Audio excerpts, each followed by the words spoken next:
So our class project, rather than just watch me create packaging for a luxury candle, you'll learn so much more if you're able to follow along step by step and create your own unique version.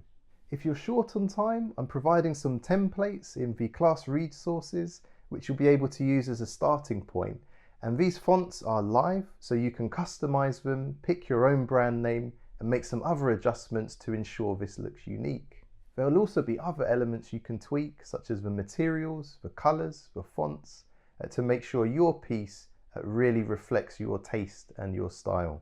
That said, please feel free to create your own unique label, logo, anything you're able to bring to the table.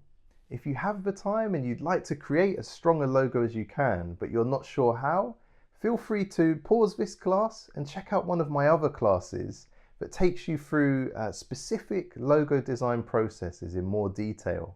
And then you can rejoin this class when you've created a logo that you're happy to use.